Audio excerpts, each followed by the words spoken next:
Okay, everyone, roll up your sleeves. We're going to be talking about collaboration in action now. And so we have an opportunity today to explore practical examples of collaboration, go maybe some of the pain, but I'd like to focus on the potential and the solutions that we've come up with. We're going to explore 3 areas. We're going to look at the huge systemic challenges that we face in achieving the Sustainable Development Goals and how that's driving new types of partnership and new solutions. We'll look at what it takes to collaborate and what we've learned from that experience, and also where collaboration is going in the future, and the implications for all of us as collaborators in that transformational change. We've got so much experience in this room. I can see so many people I know who are contributing to this kind of change already. We're crunched for time, so we're going to have a couple of questions to each of the panel members. And then at the end, I'm hoping that we can go to you to get your questions into the room. We may not have time to answer them, but they are the kinds of conversations that we'll be having throughout the day. So let's see how far we get. But who better to talk about the practical examples of collaboration than 4 very experienced collaborators. We have Kate Wylie here, who's the Global Sustainability Director at Mars, a company that is still owned by the founding Mars family and is founded on values of mutuality and a scientific approach. And Barry already launched the initiative earlier and has mentioned 2 key initiatives that I'm hoping Kate can talk on as the sitting on the investment committee for the Livelihoods Fund for Family Farming. And also you lead Mars's work, don't you, Kate, for the Farmers Income Lab. So I'm hoping that she'll be able to share some more information on those today. But let's also draw on Kate's experience as on the advisory committee for Sustainable Food Labs, which is a pre-competitive space for companies to look at sustainable solutions. We have David Croft, Global Sustainable Development Director at Diageo, where he's not only building sustainability in supply chains, but you're looking at reconnecting some really iconic brands to their social value at the moment. It would be really interesting to hear about. But let's also draw on David's experience working with Waitrose, Croft, Cadbury, and the cooperative group as well. And also your work with DFID on capturing the gains. Alex Lankester is the head of corporate partnerships at Oxfam GB, where she works with multinational companies, including those on this panel, on their social impacts. And Alex was one of the founding members of the 2 Degrees collaboration service and platform for sustainable business. So she's effectively a driver of collaboration and has so much to offer, having worked obviously with Oxfam, but also previously on marketing and publishing. And we also have Laura Kelly, and Laura leads DFID's Business Engagement Hub, which is really about promoting and supporting inclusive business, looking for ways that business can deliver development impacts, but whilst also making real business sense. But apart from that tremendous experience in government, Laura's also got great experience on trade and economic development with NGOs, so including ActionAid and One. So let's draw on the experience of all of the perspectives that the panel have. I'd like to start with this enormous challenge that we have on achieving the Sustainable Development Goals. Collaboration is absolutely essential. So I'd like to go to each one of you and say, how are you tackling a significant sustainability challenge by developing new types of partnership and solutions? Kate, perhaps you can start. Hi, everyone. Is my mic on?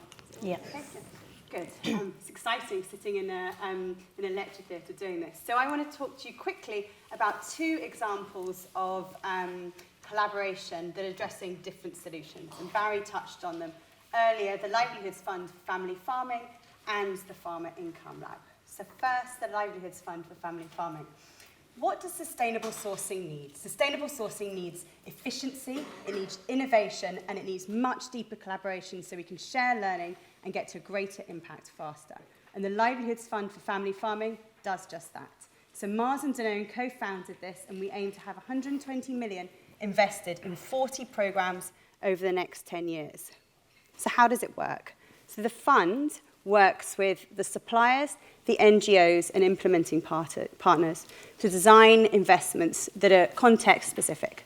So, for example, this could include good agricultural practices, farmer financing, or setting up a cooperative that brings value-added activities to farmers, such as processing and exporting. And then Mars, Danone and others buy those raw materials.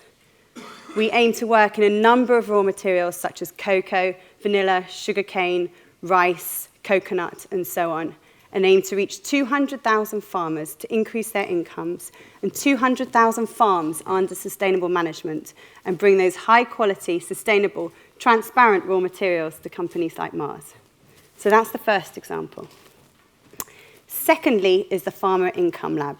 And this is the collaborative think, do, tank that needs to answer those fundamental questions that are missing if we want to raise farm incomes to a decent standard of living. And taking those insights and putting them into practical action in our sustainable supply chains and hopefully others too. So where's the collaboration in this? It's in 3 areas. First of all, it's about the questions. So we've workshopped them internally, and now we want to open source them. So today, for example, there's going to be a workshop later on where we're going to share some of those questions, and we want to get your feedback. Where do you think we've got additional questions we need to answer? Then we're going to workshop with them with our partners and our advisors, and then design our research agenda. Secondly, it's in the actual work. So we're going to have both looking at research and evaluating primary research out there and pulling and synthesizing those insights. And then secondly, it's deep stakeholder discussions to come to a point of view and get those insights that will then be able to turn into action. And our advisory panel, which you've heard, Oxfam is one of our founding members of, is going to guide us through this journey. And then the third area, which I'm really proud of, is we're going to share it. Because we believe that by sharing these insights and these findings, we can amplify our impact. And so that's 2 different examples and challenges and 2 different solutions that we're aiming to achieve. Thanks, Kate. Maybe we can go to David then, looking at your sustainable supply chains, but also some of the brand work that you're doing. Well, a couple of examples, I think. I mean, from my point of view, collaboration, when we look at this type of activity, and particularly when we think about how we deliver the SDGs, it is fundamental, because I don't believe that any individual sector, be it public, private or civil society, has all of the answers. And I've always aimed to try and pull together a group where hopefully a shared vision enables you to capture a whole that is greater than the sum of the parts.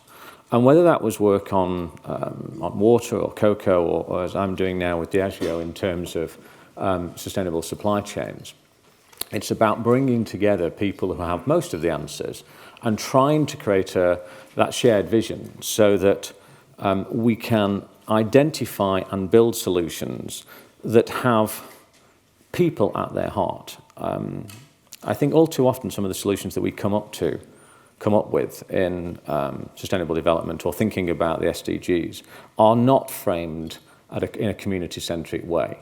And sometimes that means things go terribly wrong or they're misinformed. Sometimes it means they serve a purpose that actually is a purpose perhaps here in the UK or in the US, but doesn't necessarily create the right benefits and interventions at a grassroots level, perhaps with smallholder farmers in Africa. And so at the heart of what we do at Diageo is to try and build solutions with those farmers and with their particular circumstances and interests in mind. One example is the work we've been doing in barley farming in Ethiopia, where most of the farmers we work with, and there'll be about 6,500 individual farmers in that relatively small value chain, probably only farm 2 or 3 hectares at the most. And they haven't got an access to much market. And so in the work that we've done with the Ethiopian government, both at a trade level and also at an agricultural development level, it's about developing markets that farmers then can have a degree of confidence in that allows them to start to think about planning for the future. Whereas up until that point, they might have just planned for a much more subsistence type of approach. And then we can supplement that with knowledge that we bring and which the Ethiopian government agricultural team bring to help develop and strengthen farmers' technical knowledge, which means that they effectively have doubled their yield per hectare. And when you talk to them, you realise the difference that it makes. You can capture that in some detail, you can measure livelihoods, and we do all of that. But it's when you talk to individual farmers, like one lady I met, and she said the reason why she has been able to keep 4 children in school is because her income has doubled. And it's not just doubled this year, it's doubled consistently because of the strength of the market dynamic that's created. And we delivered that programme in conjunction with NGO partners. In that case, originally it was Farm Africa, and then it was TechnoServe, because they have an understanding of how to deliver those programmes on the ground that often we wouldn't have, or indeed sometimes the Ethiopian Agricultural Ministry wouldn't necessarily have that level of detail. And so what we're trying there to do is create this ecosystem of development activity that builds real growth for the farmer, that gives us an incredibly sustainable value chain and adds something to the rural economy that benefits a much wider part of Ethiopian society. And that's the methodology. Now, what we've also found is that still leaves people in a fragile state. And the most recent work that we'll be publishing in the next few weeks is work we did with the University of Addis and the University of Bath here to look at some of those impacts and really think through what difference has been made. Because I think that's the other part of how we have to approach this. It's about, are we delivering impacts? Are those impacts meaningful? And do they lead towards delivery of the SDGs? And what we found was that whilst that value chain that we've helped to set up and strengthen made a big difference to farmers, it was still very fragile. And it meant that one year when a barley crop didn't work as well as we'd hoped, and their secondary crop, NSET bananas in that case, also failed, people still struggled to send their kids to school. And so what that leads us to is how do we then start to build horizontal linkages? And how do we find other crops and other ways of working, not directly ourselves, because this has to be part of our core business to create the scale, but how do we start to extend that further, and either horizontally or potentially vertically? And what it led us to was some work with Self-Help Africa, where we worked with other farmers, with support from the Irish government, to build a new seed propagation route. And so progressively, it's now extending its influence. But we can't do that on our own, because for it to work at scale for Diageo, it has to be part of our core business. If it's not part of our core business, then it's peripheral. And at some point, one hates to say, an accountant will turn around to me and say, why are we doing this? And that's being really honest with you all. But that's the nature of how these organisations and collaborations work. And if we can find the right network and that ecosystem, then it becomes self-sustaining. And I think that's the trick for us. You very effectively described the drama of collaboration that Kate was talking about there, haven't you? The real tension between issues there.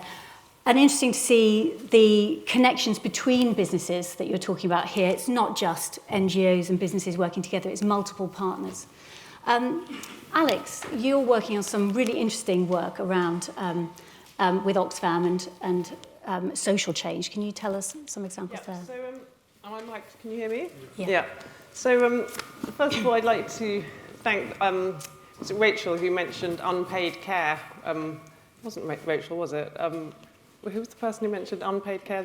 Kate, sorry. I'd like to thank Kate for mentioning unpaid care, because for Oxfam and our women's empowerment work, unpaid care is a critical issue we've been working on for the past few years.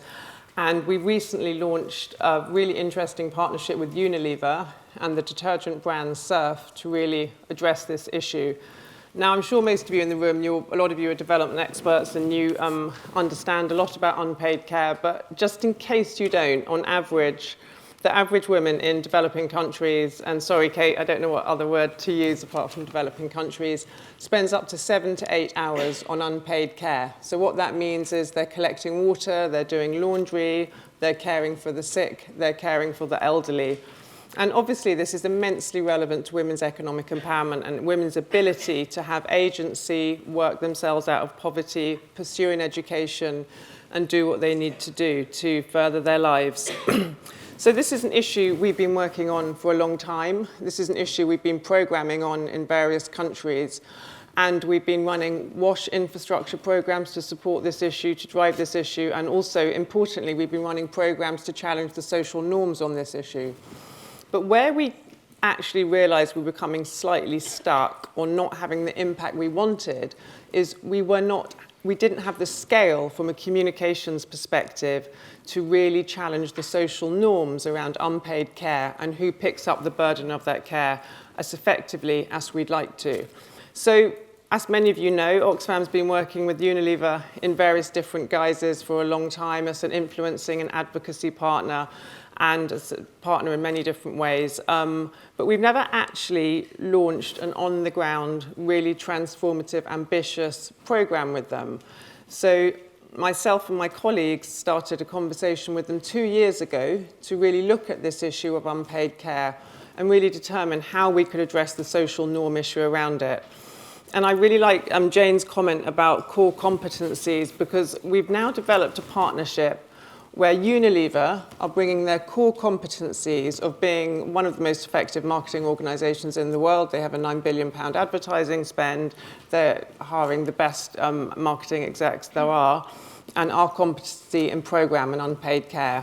And we're now working with Unilever on this programme to use their marketing skill set to launch a consumer communications campaign in key countries that we're programming in and key countries that are also their markets to really challenge this issue. So there'll be adverts with men who traditionally in those countries would never be doing the laundry, would never be doing the washing.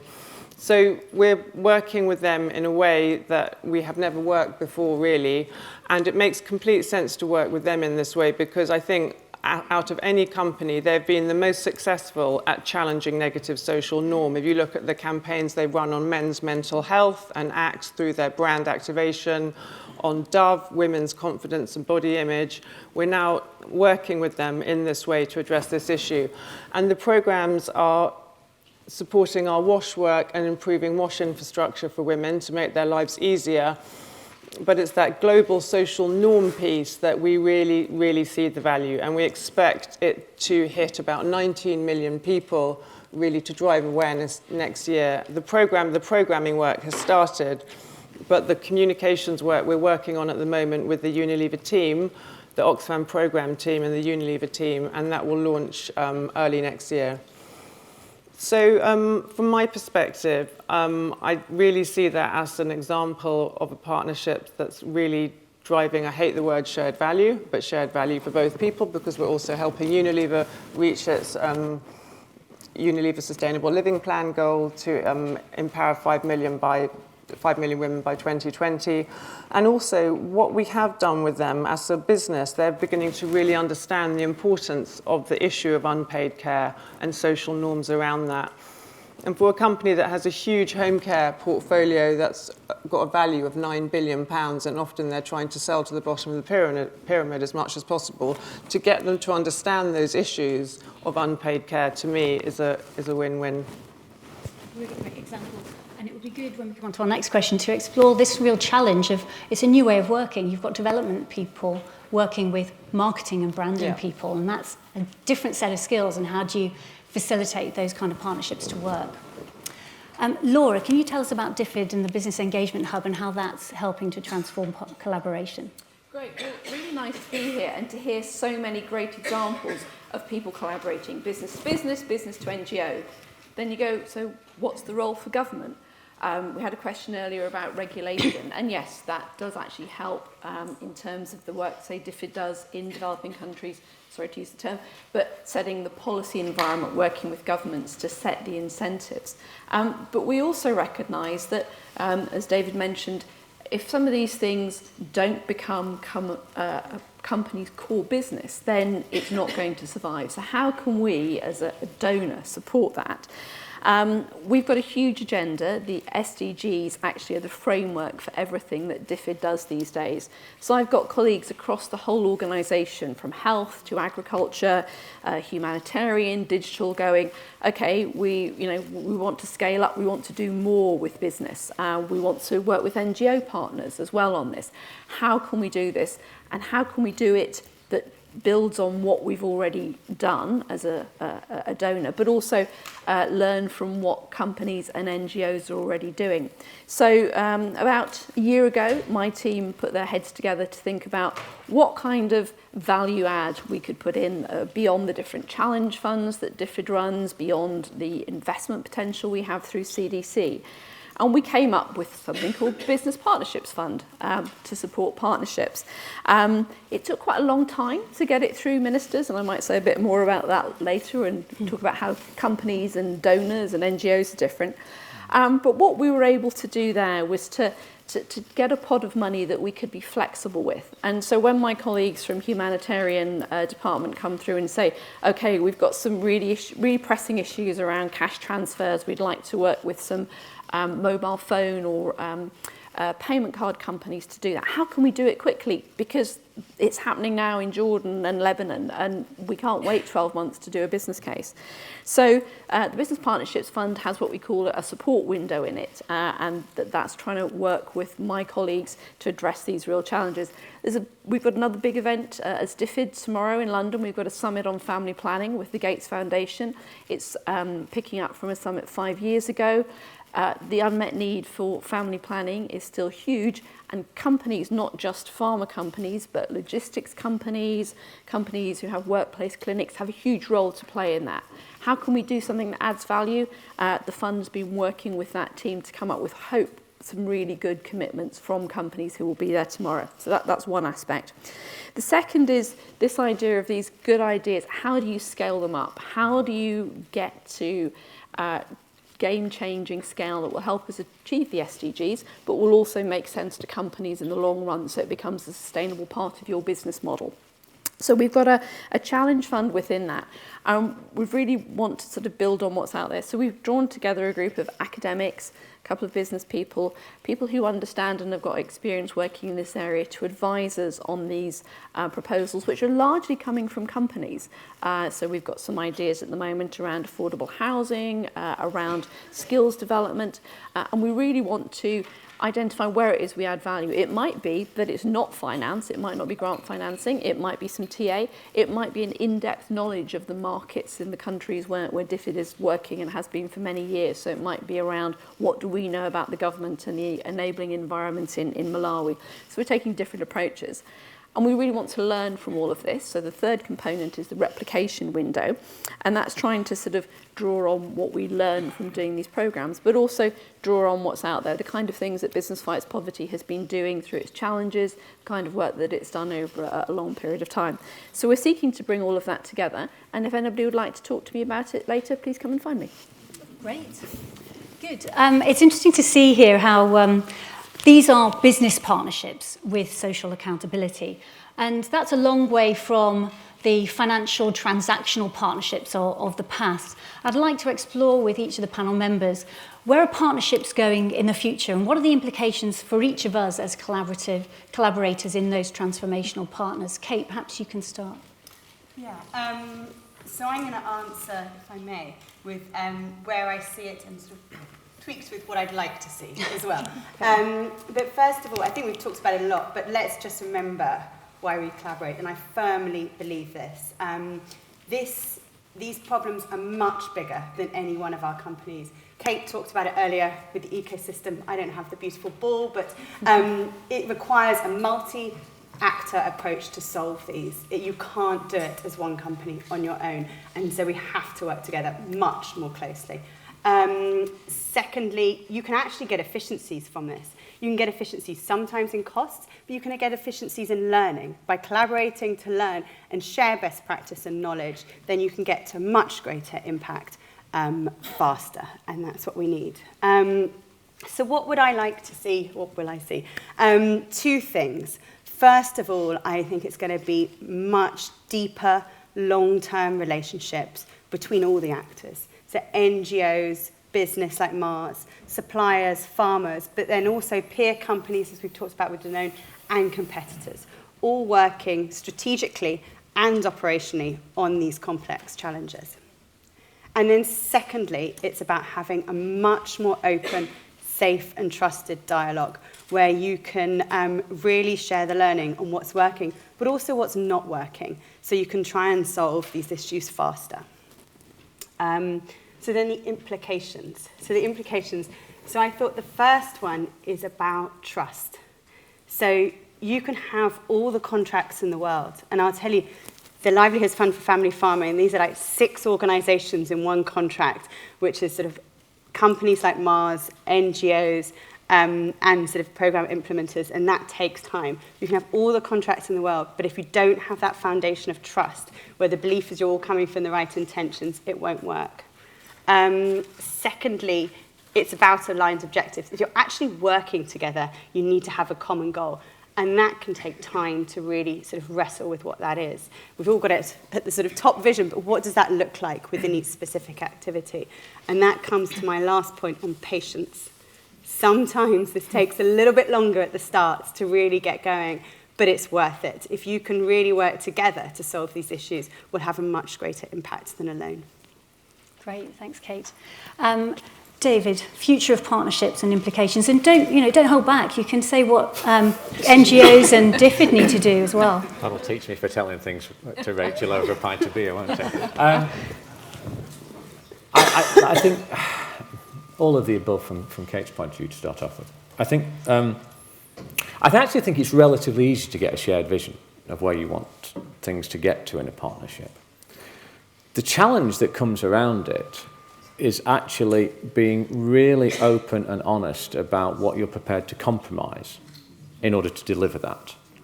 And if we're brutally honest about it, neither sector, public, private, civil society, is really that good at compromising on certain things. Business always likes to do it in a certain way because that's how business does it. It has to, even to the extent of when I pay something to an NGO, I'm supposed to make certain that they've delivered something for me, because that's how our finances systems work. But the trouble is, NGOs can't start a project without some upfront funding. But businesses paying something upfront doesn't normally work with the finance department. Now, it's a simple element of compromise in a business process that I can make happen. But oftentimes you forget these little bits of hygiene that stop things happening. And that's before you get to what I have to do to get a grant from a government agency. I wasn't thinking DFID. DFID are really quite good. But I do remember doing a piece of work with another government agency that will remain nameless, where I literally had to account for the number of toilet rolls that our partner in a country was buying to run their office. Now, there's a degree of transparency that's necessary for all of these things. I'll stop. But actually, the process stuff you can get through if you think about it. And if the vision is there and it's strong enough and believed in enough for people to drive through it, you can make those process changes. Trust me, you can do. One of the other things that's harder, though, is actually different sectors, different organisations think in different ways. In the partnerships that I have with CARE or with Oxfam or with WaterAid, we come to a decision as a business different than in a different manner that they will do, and in a different manner that DFID will do. And actually, that's where Kate's point about patience is really critical, because business comes to a meeting and wants to walk away half an hour later with a decision that it might change the world with. And other sectors come to a decision that might equally change the world and still deliver the same vision, but it's not going to happen in half an hour, because that's not the organisational culture. And nor should it be. We shouldn't seek to impose a standard approach. We need to sort of be really cognizant that different organisations reach decisions in different ways. And if you don't do that, then the partnership falls apart. And then the other piece that I have to tell you a story about is about honesty and the things you can't compromise on. So years ago, I set up something called the Cadbury Cocoa Partnership, which is now Cocoa Life. And this is £50 million to support cocoa farmers. And we were working with a UN agency that I won't mention, but if you went online, you could probably find it.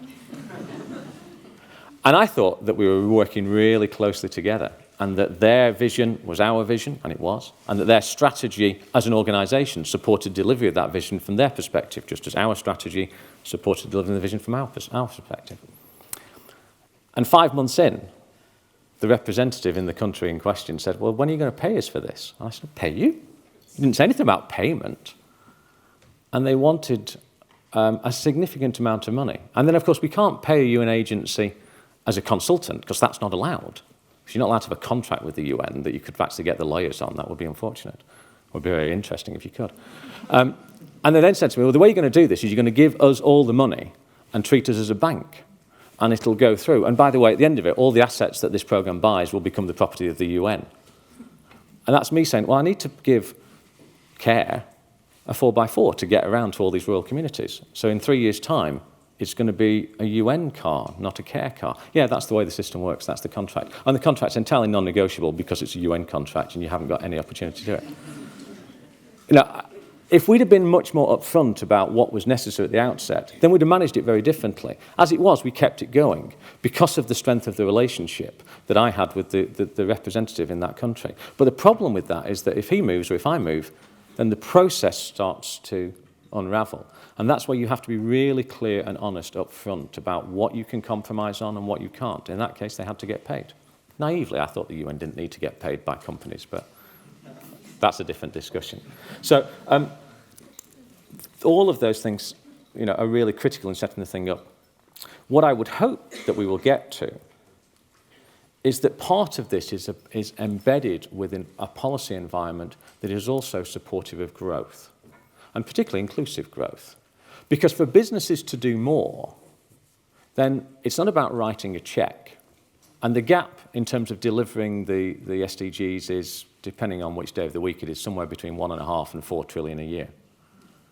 And trust me, even if you put the 9,000 or so members of the Global Compact together, you're not going to get a single check that's signed for all that in an unrestricted way. If, however, we can create a more inclusive growth model, whereby businesses like Mars, like Diageo, like Unilever, are adding value beyond their own P&L line in ways that are measurable, then actually you harness a heck of a lot more. And as Alex was saying, you know, billions of pounds worth of investment, trillions of dollars of investment every year to create growth. If we can create a policy environment that is supportive of the conditions for inclusive growth, then I think we're in a very different dynamic to delivering on the SDGs. And that doesn't come, final point, promise you, that doesn't come without responsibilities. It comes with responsibilities for me within business to demonstrate and deliver inclusive growth, which means measuring and reporting back on the livelihoods improvement for that lady farmer I mentioned a moment ago in Ethiopia. That's the quid pro quo. You don't get it without that, and you have to deliver both, in my opinion. Yeah, great. Let's ask Alex the same question about the future. And David and Kate have said it all.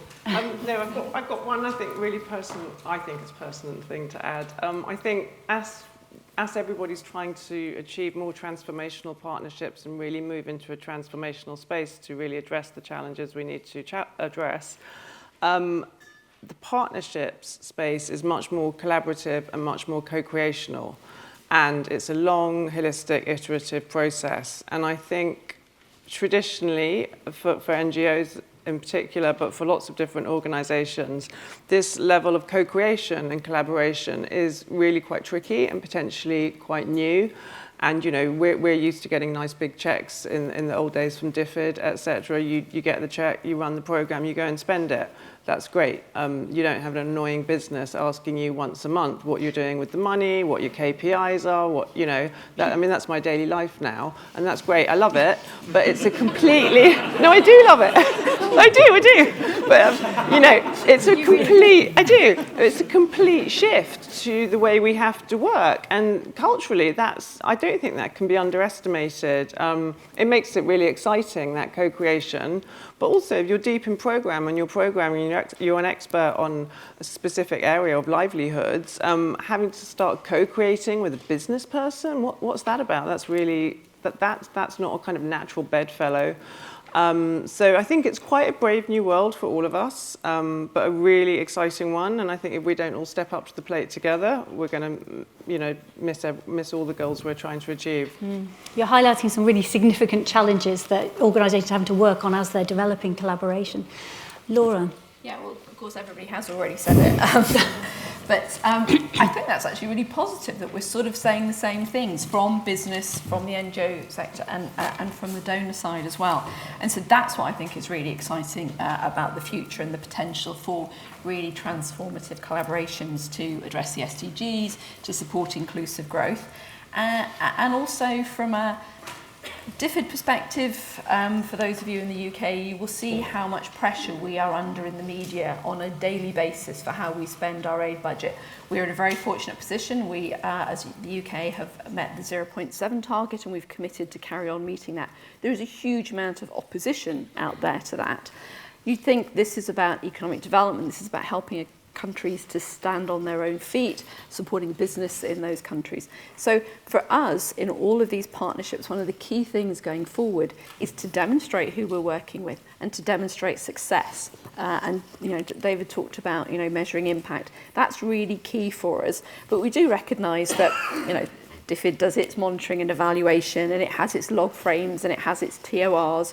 And if we start talking to companies about that, they'll just glaze over. Yeah. KPIs we can sort of agree on. But I think this points about how we're measuring impacts, and it's really great that everybody is thinking about what the impact of these partnerships and collaboration are. Not just the outcomes, not just the number of meetings, not just even the number of farmers reached, but are those farmers receiving a sustainable increase in their income? How are they using that? Is it improving their kids going to school? Is it improving nutrition? I think that's really one of the key things for us going forward. And we'd be really keen to carry on working and learning from these collaborations as they go forward.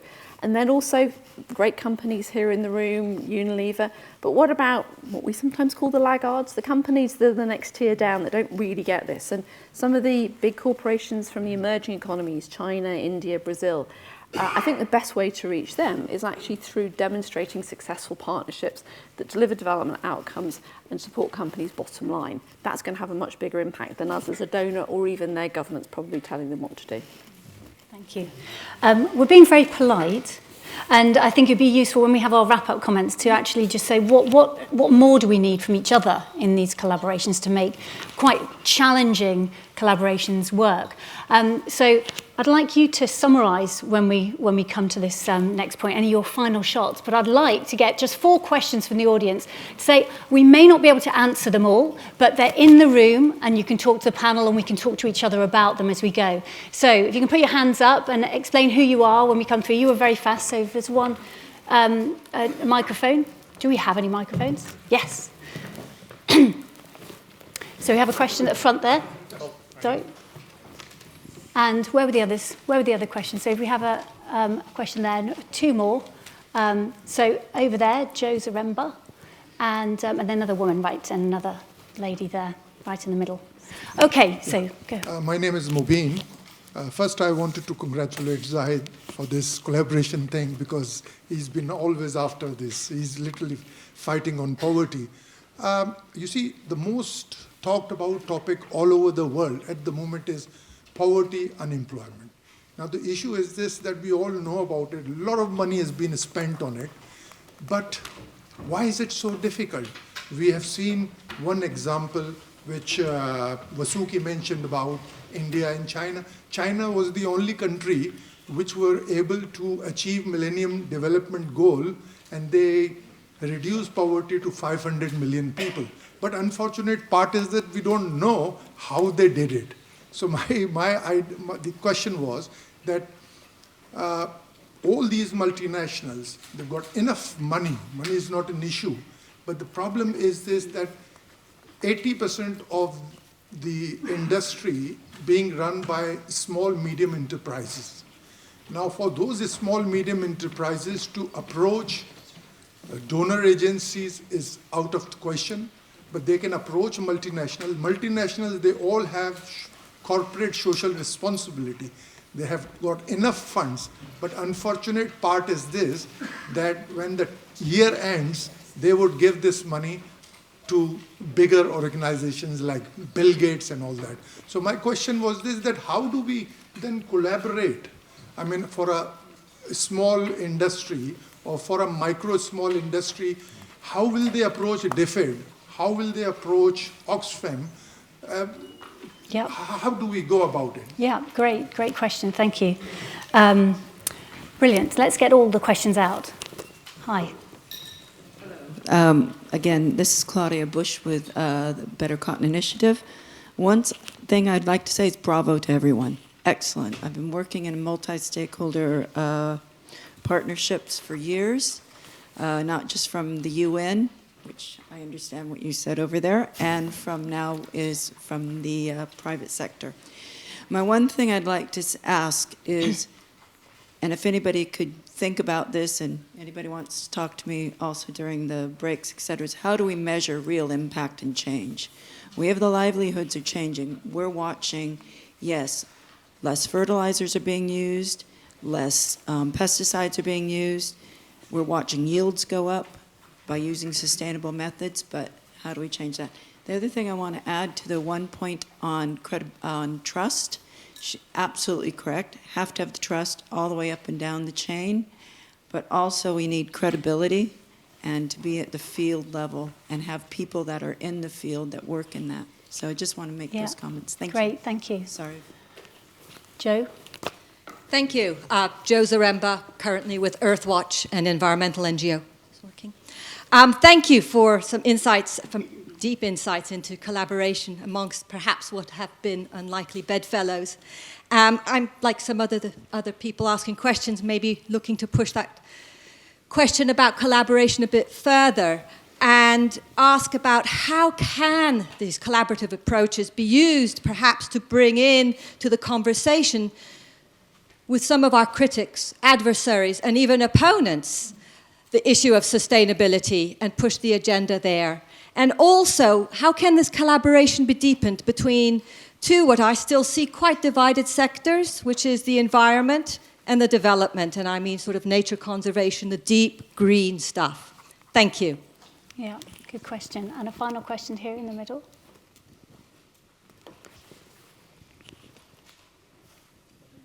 Hi there. My name is Kate. I'm with Wasafiri, and my question's about accountability. And so picking up, Alex, on your annoying KPIs, and Kate, you mentioned about the need for people to work together and that these problems can't be solved alone. And I think as well, David, you talked about demonstrating inclusive growth. So my question is, we're talking about collaboration in a quite an optional way, people coming together because they're motivated by the same things. And in my experience, businesses are full of people motivated by good intentions who want to make good change, and NGOs are full of people who are at core quite pragmatic. So the sort of individual intention is there, but how do you hold each other accountable when it isn't working, when it isn't delivering on the KPIs, when the inclusive growth isn't being shown?